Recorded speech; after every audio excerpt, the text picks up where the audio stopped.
Señor nos concede estar reunidos en torno a Él. Y por la bendición del Señor, como comentaba Alejito, tenemos la oportunidad de poder estudiar nuevamente un libro completo de la palabra. Ha sido como un sentir que el Señor ha puesto en nuestros corazones, los hermanos de la localidad, y vimos el año pasado como cuando estudiamos el libro a los Filipenses, el Señor, pues un tiempo bien bonito de gran bendición, concluyendo con el tema de la Biblia, donde pudimos compartir y hacer como un repaso de todo eso que el Señor pues nos había permitido ver durante ese tiempo, ¿cierto? Ahorita tenemos nuevamente este sentir de un libro nuevamente, y bueno, por la gracia del Señor ha puesto en el corazón de los hermanos que sea la epístola a los Colosenses, ¿cierto? Mucho se ha dicho ya pues acerca de Colosenses a veces.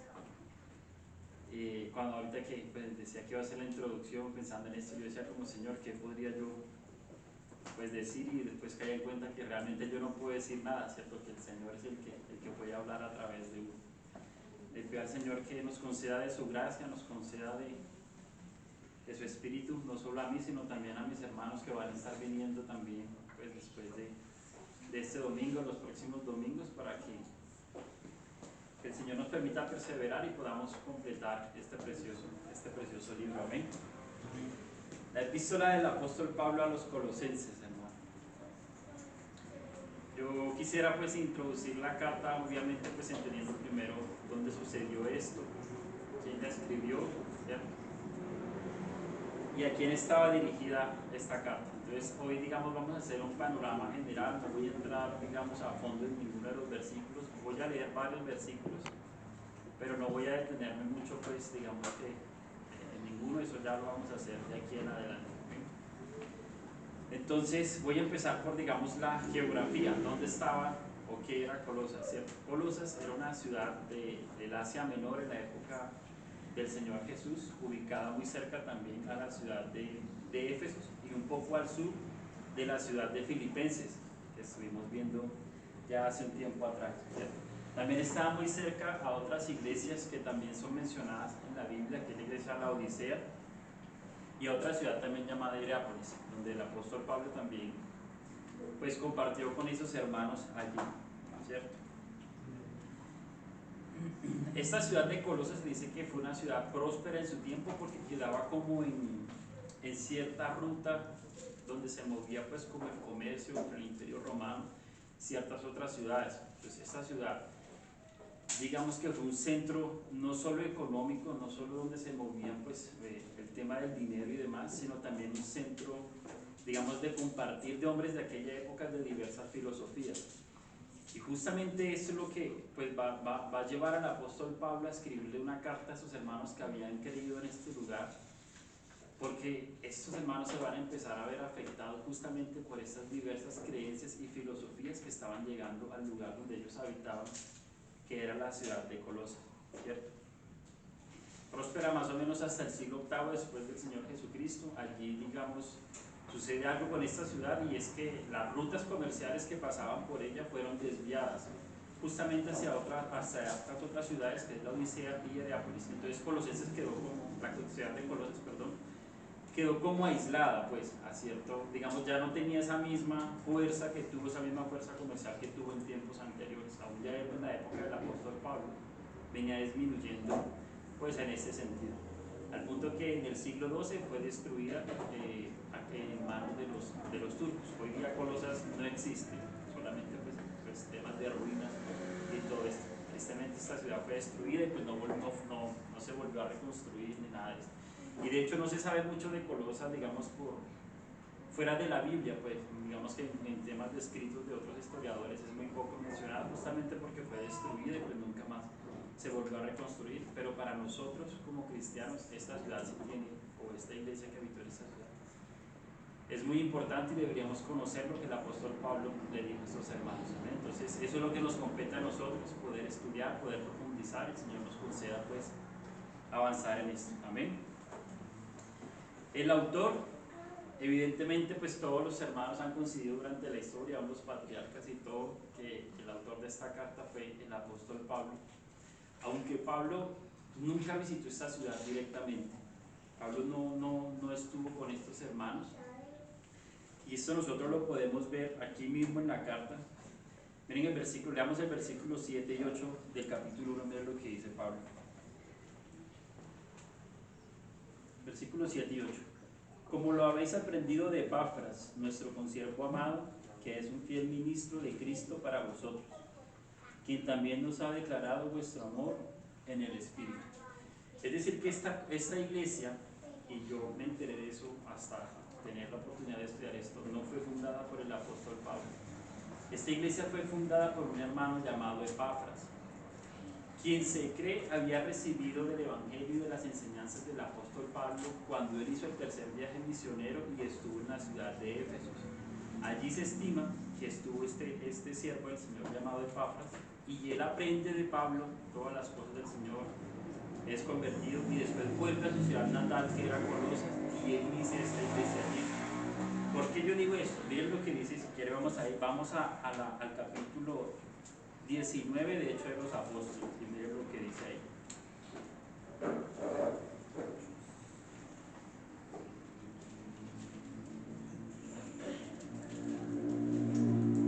Hechos de los Apóstoles 19, 9 y 10. Dice, así continuó por espacio de 2 años, de manera que todos los que habitaban en Asia, o sea, judíos, griegos, oyeron la palabra del Señor Jesús. Pero endurecieron algunos y no creyendo, maldiciendo el camino de delante de la multitud, se apartó de ellos y se separó a sus discípulos, discutiendo cada día en la escuela de uno llamado Tirano.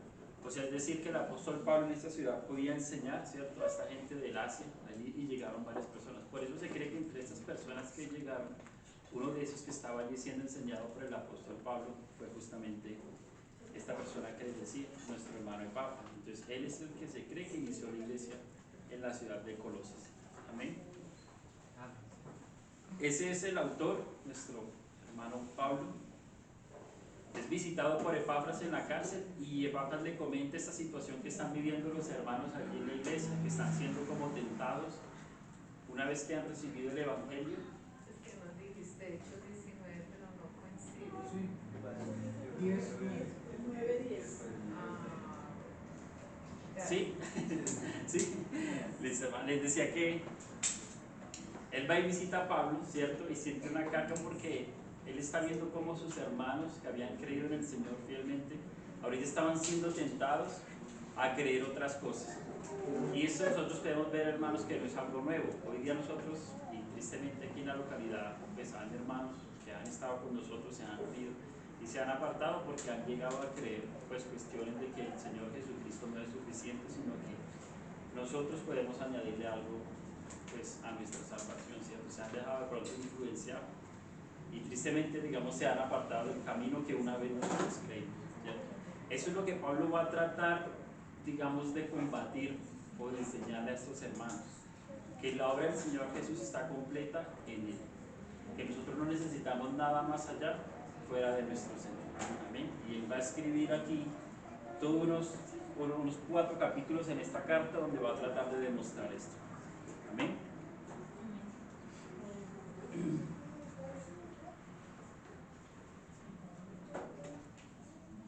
Entonces, ese es el porqué de la carta, ¿cierto? El por qué Pablo escribe esto, para tratar de hacerle ver a estos hermanos que no necesitaban nada más que la obra que ya nuestro Señor había hecho por nosotros. Ahora quiero que veamos como el tema de la carta. Y eso lo encontramos incluso en algunas Biblias, tiene el título de la supremacía de Cristo. Ese es el tema central de Colosenses, de que el Señor Jesús está por encima de todas las cosas, por buenas, malas, lo que sea que nosotros creamos. Eso. Él es el que tiene la autoridad por encima de todo. Y buscando sobre esto, hermano, me encontré con una, no sé si una ecuación de un hermano de Estados Unidos que tiene un nombre algo extraño, quien es nieto de nuestro hermano fallecido Billy Graham, y el hermano se llama Julian Chivilla. Tiene un nombre bien extraño el hermano, pero él hizo un comentario acerca de los colosenses y él resume la epístola a los colosenses con esta ecuación. Dice, Jesús, escuche esto, Jesús más nada es igual a todo. Todo sin Jesús es igual a nada. Piensen esa frase por un momentico, lo que el hermano quiso decir ahí, ¿cierto? Jesús más nada es igual a todo. Pero todo sin Jesús es igual a nada. ¿Cierto? ¿De qué le sirve a un hombre, dice la palabra, ganar el mundo si al final su alma se pierde? ¿Y de qué nos sirve a nosotros tener todo si no tenemos a Cristo en nuestra vida? ¿Cierto? Es una frase que uno puede quedarse pensando un buen rato en eso. Entonces, eso quería como comentarlo, porque es la forma en la que él resume esta epístola, ¿cierto? Y el tema central, como les decía, es la supremacía de Cristo, ¿cierto? Por encima de todas las cosas. Y ahora sí voy a leer los versículos justamente donde el apóstol Pablo va a empezar a decir esto. Capítulo 1, versículo 15 al 23. Miren lo que dice.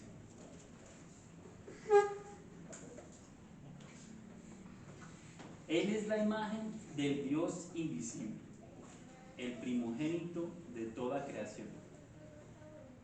Porque en Él fueron creadas todas las cosas, las que hay en los cielos y las que hay en la tierra, visibles e invisibles, sean tronos, sean dominios, sean principados, sean potestades, todo fue creado por medio de Él y para Él. Y Él es antes de todas las cosas, y todas las cosas en Él subsisten. Y Él es la cabeza del cuerpo, que es la iglesia, el cual es el principio, el primogénito entre los muertos, para que en todo tenga la preeminencia. Por cuanto agradó al Padre que en Él habitase toda plenitud, y por medio de Él reconciliar consigo todas las cosas, así la que está en la tierra como la que está en los cielos, haciendo la paz mediante la sangre de su cruz.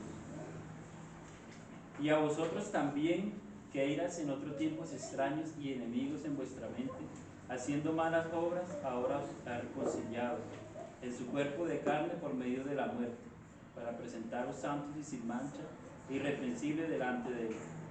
Si en verdad permanecéis, miren lo que dice acá, permanecéis fundados y firmes en la fe, sin moveros de la esperanza del Evangelio que habéis oído, el cual se predica en toda la creación que está debajo del cielo, y de la que yo, Pablo, fue hecho ministro. Entonces nosotros aquí podemos empezar a ver, hermanos, donde Pablo va a poner al Señor Jesucristo, ¿cierto? Que todas las cosas creadas en el cielo, en la tierra, visibles e invisibles, subsisten en Él, en nuestro Señor Jesucristo, ¿cierto? En aquel que se dio por nosotros. Entonces él empieza introduciendo la carta, colocando al Señor por encima de todo, ¿cierto? Porque nosotros, hermanos, llegamos a Cristo, yo creo que la mayoría, si no todos, en algún momento de pronto de aflicción en nuestras vidas, donde nos dimos cuenta que ninguna otra cosa podía tal vez ayudarnos o llenar o complacernos. O sea, estábamos en busca de algo, ¿cierto? Que solo el Señor Jesús pudo llenar, pudo cumplir, pudo, no sé cuál sería la palabra, ¿cierto? Pero lo que quiero expresar es como que solo el Señor en ese momento fue quien tuvo el poder de hacernos cambiar a nosotros, de hacernos rendir a sus pies. Todos llegamos a Cristo de esa manera, tal vez afligidos, tal vez adoloridos, y acudimos a Él, y Él nos saca de ese lugar donde nosotros estábamos, ¿cierto? Pero nosotros a veces tendemos a olvidar eso, hermanos, porque empezamos a caminar con el Señor y como que se nos olvida que en su momento lo único que nosotros necesitamos fue esa obra preciosa de Cristo en nuestras vidas. Y queremos o empezamos tal vez a añadirle cosas a esa obra que ya el Señor hizo por nosotros. Y empezamos tal vez, no sé, a pensar en hacer pues obras para ganar el favor de Dios, o tal vez conocemos después alguna postura, incluso a veces hasta de mismos hermanos, ¿cierto? Tal vez leemos ciertos comentarios, ciertas cosas, y empezamos como a querer añadirle algo a la obra perfecta de Cristo en la cruz a favor de nosotros. Y nosotros vamos a dar cuenta pues que eso está totalmente errado, que a la obra del Señor nosotros no le podemos añadir nada, porque es quizás lo único perfecto que ha podido ver la humanidad, ¿cierto? Nosotros no le podemos añadir nada a eso. Entonces no podemos querer complementar de alguna manera esa obra preciosa que el Señor ya hizo. Amén. Muchas veces es como si nosotros quisiéramos impresionar al Señor.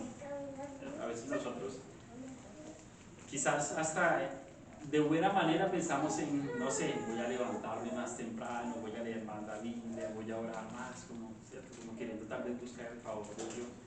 Pero hermano, nosotros no necesitamos impresionar al Señor, porque si hay alguien que impresionó a Dios Padre, fue su Hijo, ¿cierto? Nosotros ya no tenemos que buscar como añadirle algo o llevar carga sobre nosotros, porque la obra perfecta de Jesucristo en la cruz es todo lo que Dios necesitaba para hoy recibirnos a nosotros.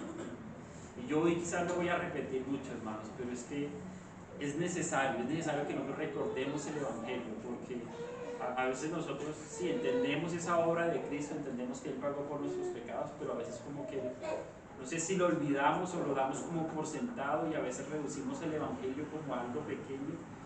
Pero si nosotros de verdad pensamos en esto y meditamos en lo que es el Evangelio, es una obra que quizás la eternidad no va a alcanzar para poderla comprender del todo. Amén. Entonces tal vez por hoy voy a estar repitiendo, voy a estar como haciendo énfasis una y otra vez en esto. Amén. Pablo en esta carta, hermanos, va a enseñarle a los hermanos que si el cristianismo se diferencia de todas las otras posturas, filosofías que ellos estaban escuchando en esa época y que nosotros escuchamos hoy en día, es que se basa total y enteramente en la obra de Dios hecho carne, en la obra de nuestro Señor Jesucristo. Él le va a hacer ver a estos hermanos que no importa si lo que ellos estaban escuchando era del maestro tal o tal cosa, ¿cierto? No se nos dice exactamente qué era lo que estaba pasando en Colosas, no se nos dice que pues digamos cuál era la filosofía o qué era lo que exactamente estaba ocurriendo allí, pero sí había como esa necesidad de corregir ciertos entendimientos que estaban teniendo los hermanos allí y que quizás los pudiera llevar a desviarse. Amén. Miren lo que dice Colosenses 2, capítulo 2, 3 y 4. En quien están escondidos todos los tesoros de la sabiduría y del conocimiento. Y esto lo digo para que nadie os engañe con palabras persuasivas. De vuelta. Y está Pablo otra vez demostrando, queriendo mostrar que el Señor Jesús, ¿cierto?, es donde están todas las cosas escondidas, todos los tesoros. Y quería como fortalecer a los hermanos o prepararlos para que no creyeran en falsas enseñanzas que se estaban levantando allí. Y yo espero, hermanos, que esta carta también nos ayude a nosotros para estar fortalecidos, para cuando vengan de pronto esas cosas que nosotros vamos a escuchar, que quizás, como lo hemos visto ya aquí en la localidad, han hecho que de pronto hermanos que han caminado por nosotros se desvíen, podamos estar firmes, podamos estar cimentados y que no nos dejemos mover tan fácilmente por doctrinas y por ideas de hombres. Amén.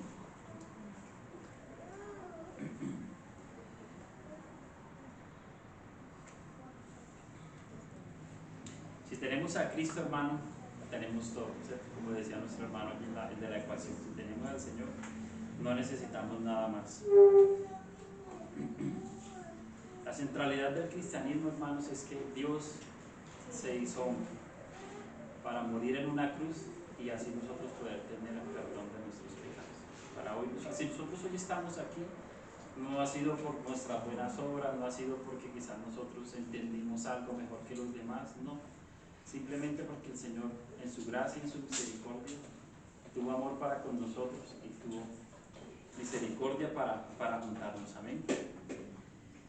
Miren lo que dice Colosenses, vamos ahora al 24 al 28. Les dije que vamos a estar leyendo pues, varios versículos. No voy a detenerme mucho en ninguno, pero es como un panorama pues, general de lo que vamos a estar viendo de aquí en adelante. 1, 24 al 28.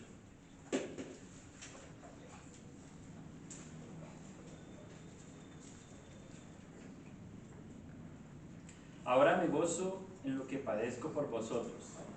Cumplo en mi carne lo que falta de las aflicciones de Cristo por su cuerpo, que es la iglesia, de la cual fui hecho ministro según la administración de Dios que me fue dada para con vosotros, para que anuncie cumplidamente la palabra de Dios, el misterio que había estado oculto desde los siglos y edades, pero que ahora ha sido manifestado a sus santos, a quienes Dios quiso dar a conocer las riquezas de la gloria de este misterio entre los gentiles, que es Cristo en vosotros, la esperanza de gloria, a quien anunciamos, amonestamos a todo hombre y enseñando a todo hombre en toda sabiduría, a fin de presentarnos perfectos en Cristo Jesús. Amén. Pablo va a demostrar que Cristo cumplió toda la ley, ¿cierto? Y ahora nosotros nos podemos acercar a Él libre y tranquilamente, ¿sí? Que no tenemos nada que añadir, porque los hermanos allí incluso estaban siendo afectados por el tema del judaísmo, donde les decían que ellos tenían que circuncidarse y todo ese tema también. Pero Él va a hacer ver que todas esas cosas que guardaban los judíos del Antiguo Testamento eran sombra del que había de venir, que apuntaba a la obra que iba a hacer nuestro Señor Jesús en la cruz. Colosenses 2, 20 al 23, miren lo que dice. Pues si habéis muerto con Cristo en cuanto a los rudimentos del mundo, ¿por qué como si vivieseis en el mundo os sometéis a preceptos tales como no manejes, ni gustes, ni aun toques en conformidad a mandamientos y doctrinas de hombres? Cosas que todas se destruyen con el uso. Tales cosas tienen a la verdad cierta reputación de sabiduría, en culto voluntario, en humildad y en duro trato del cuerpo, pero no tienen valor alguno contra los apetitos de la carne. Entonces nosotros vemos que estas obras que quizás de pronto ellos aún querían guardar, pues en nada aprovechaban para lo espiritual, ¿cierto? De pronto eso se podía ver bonito, de pronto eso podía, no sé, quizás hablar bien de ellos, ¿cierto? Pero el Señor conoce nuestros corazones, hermanos, y Él es el único que sabe realmente qué es lo que hay dentro de nosotros. Y de pronto nosotros a veces, pues no sé, ante las personas es muy fácil uno poner cierta cara, ¿cierto? Y de pronto quizás ser amable, o sea, ¿cierto? Pero el Señor conoce nuestro corazón. Él es el que conoce pues, lo profundo de nosotros y Él sabe realmente qué hay en cada uno de nosotros y ve nuestro actuar. Si nosotros recordamos allí en el antiguo, bueno, cuando el Señor vino, los que más debatían con el Señor justamente eran aquellas personas que quizás tenían una superioridad moral, por decirlo de alguna manera, ¿cierto? Los que más se opusieron o más controversia generaron, los que más impidieron la obra del Señor, ¿quiénes fueron? Justamente los judíos, ¿cierto? Aquellos que eran más estudiosos, aquellos que uno pensaría que quizás tenían más entendimiento de las cosas, fueron justamente los que más opacaron o trataron de obstruir la obra de nuestro Señor Jesucristo. Y nosotros debemos cuidarnos mucho de esto, hermanos, porque algo que de pronto puede impedir que las personas que aún no conocen al Señor se acerquen a Él es el tema del moralismo, ¿cierto? Aún más quizás que aquellas personas que no entienden mucho del Señor, ¿cierto? O que quizás de pronto han tenido una conducta más cerrada. Porque al yo creer que soy bueno, es como creer que no tengo necesidad de Dios, no tengo necesidad de recibir a un Salvador, no tengo necesidad de entender y de comprender que bajo mi propia conducta yo soy totalmente errado, ¿cierto? Y que necesito de alguien que me tome y me saque de esa condición y me lleve y me ponga a ese lugar donde el Señor nos ha puesto ahora a cada uno de nosotros. Amén.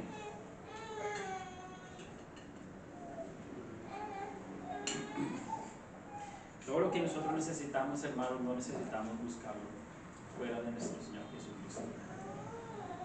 Todo está en Él. Él nos ha dado todo. Y nosotros ahora no nos queda sino obedecerlo, ¿cierto? Rendirnos a su santa voluntad.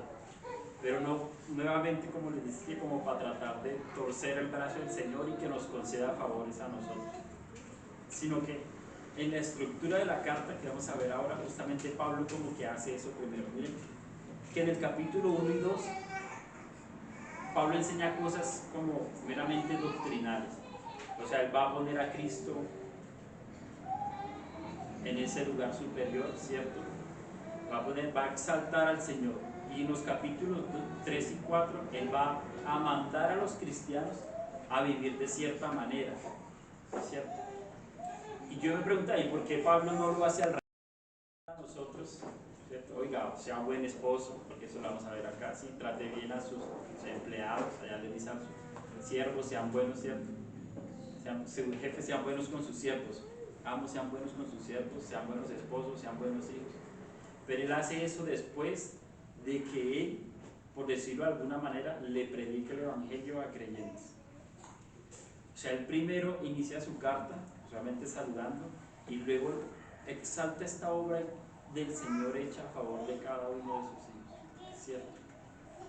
Porque no es por nuestros propios medios, hermano. O sea, no es a nuestra manera. Y por eso Pablo primero exalta a Cristo.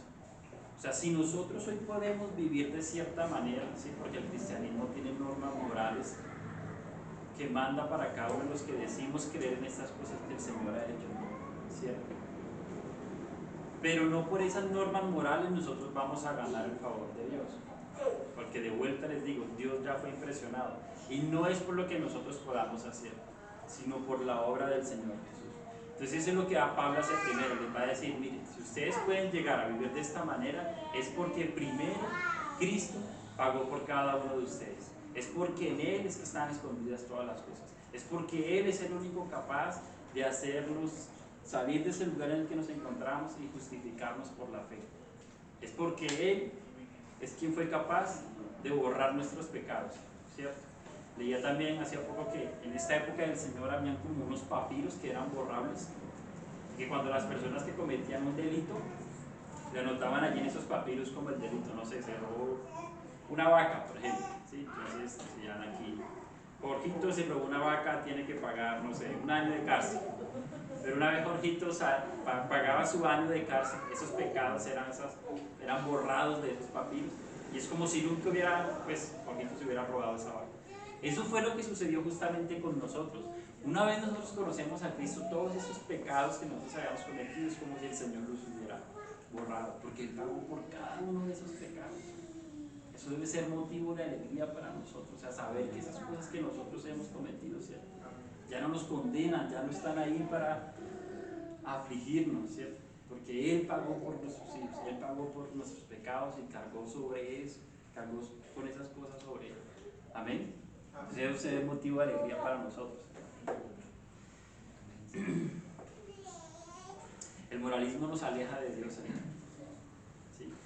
La moral, hay ciertas palabras que al añadirles sufijos, o sea, se convierten inmediatamente como en algo perverso, en algo malo. Miren, por ejemplo, digamos una conducta social, está bien tenerla, ¿sí? Nosotros debemos pensar, pensar en las personas que tienen menos que nosotros, poderlos ayudar, eso es una conducta social, ¿cierto? Pero cuando convertimos una conducta social en socialismo, eso ya se convierte en algo perverso, porque es como querer arrebatarle las cosas a una persona para entregárselas a otra persona sin su consentimiento, ¿cierto? Nosotros los cristianos estamos mandados a vivir socialmente, debemos tener misericordia por esas personas que quizás de pronto necesiten nuestra ayuda o tengan menos que nosotros.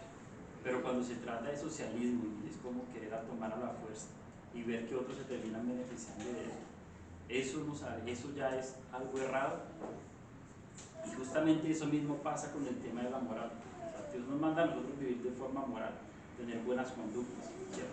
Pero cuando nosotros caemos en la trampa del moralismo, que es creer que por nuestra buena conducta, ¿sí?, podemos ganar el favor de Dios, ahí nosotros también estamos cometiendo un error. Porque de vuelta, te voy a repetir, lo único que nosotros podemos confiar, lo único que nosotros podemos hacer es confiar en la obra de nuestro Señor Jesucristo. ¿Cierto? Amén.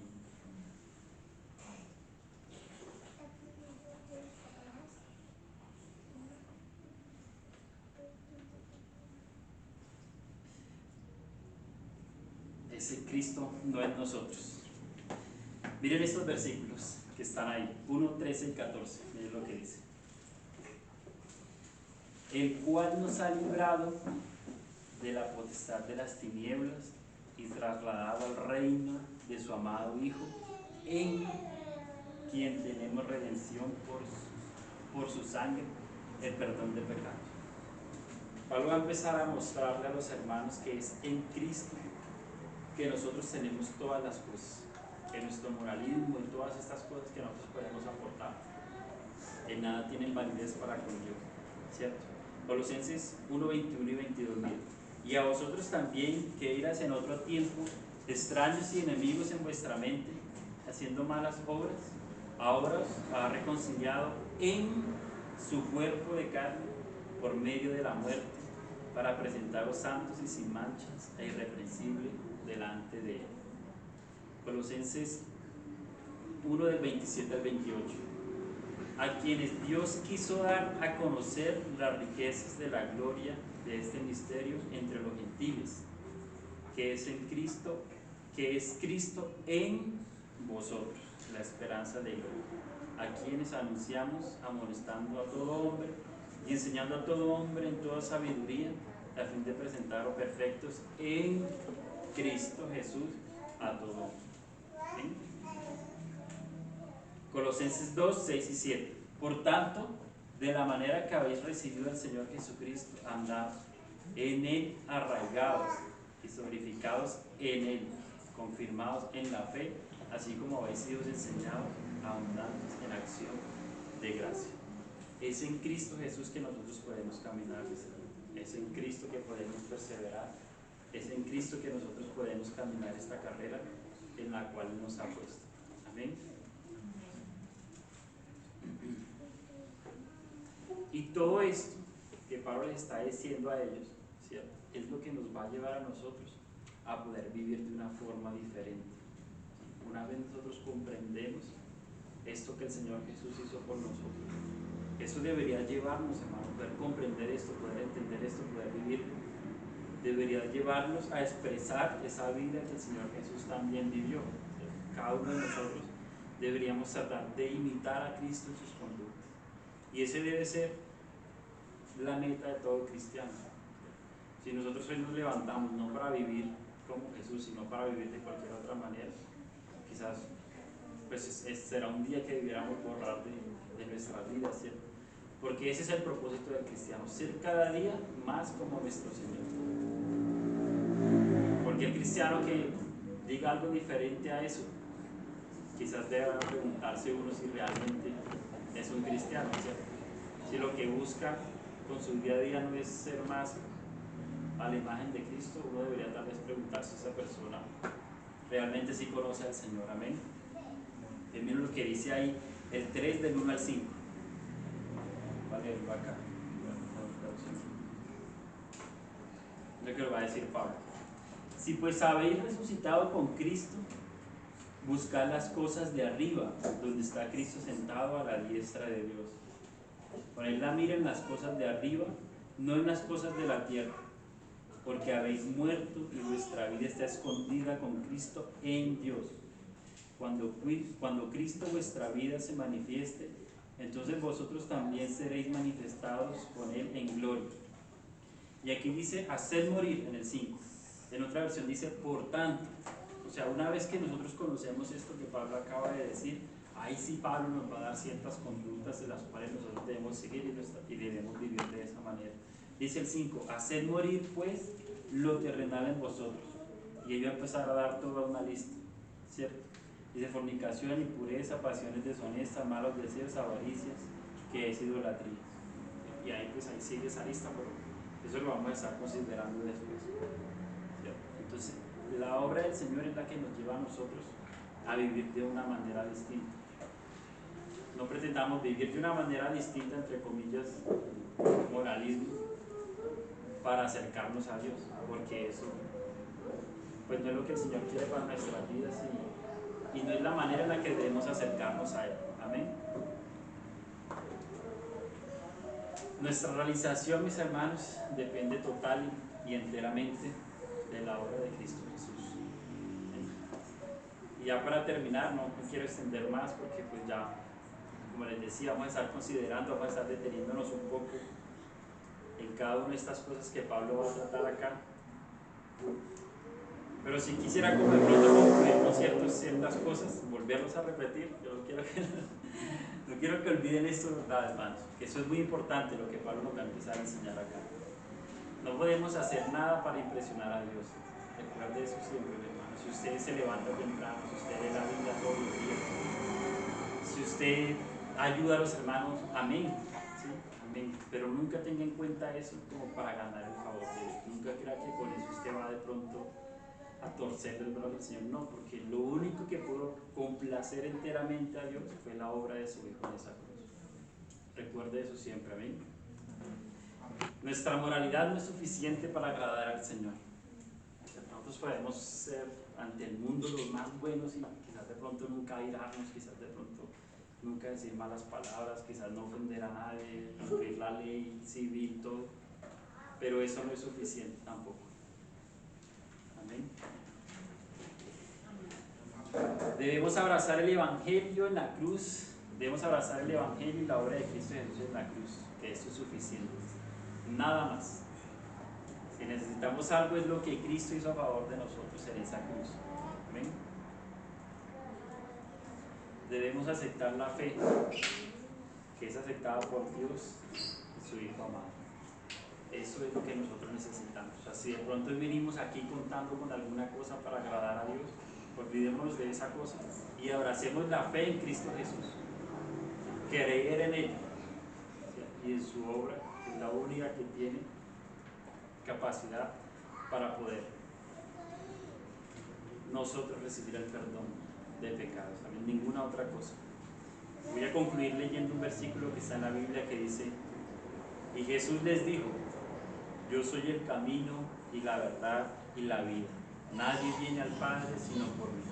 Hay un solo camino y es Cristo, hay una sola verdad y Él la proclamó, hay una vida y es Él el que la tiene, mis hermanos. Ninguna otra cosa. No hay nada fuera. Cualquier otra cosa, cualquier otro camino, por bonito que parezca, ¿cierto? Porque uno va a encontrar muchas filosofías, no solo en el tiempo de los colosenses, ahora en nuestra época. De lo que Pablo quería guardar a sus hermanos, es de lo que Pablo hoy día también nos puede guardar a nosotros por medio de esta carta. Filosofías, enseñanzas falsas, falsos maestros de aquella época, falsos maestros de esta época. Sigue siendo lo mismo porque dice la palabra que nada hay nuevo debajo del sol, ¿cierto? Y quizás varían ciertas cosas, pero nosotros vemos que la vida es como un ciclo. Y uno ve que lo que vivieron nuestros padres, quizás lo estamos viviendo nosotros, quizás de una manera de pronto en que varía algo, pero uno ve esas situaciones, ¿cierto? Como que pasa acá y vuelve y se repite, y vuelve y se repite, y vuelve y se repite. Debemos estar atentos, debemos estar velando, hermanos, y bueno, que el Señor nos conceda poder avanzar y poder profundizar en estos versículos que quizás yo hoy leí solamente por encimita. El Señor nos permita, pues, con la ayuda de los hermanos que el Señor nos permite compartir, nos permita de pronto entrar ya un poquito más a fondo en cada una de estas cosas. Amén.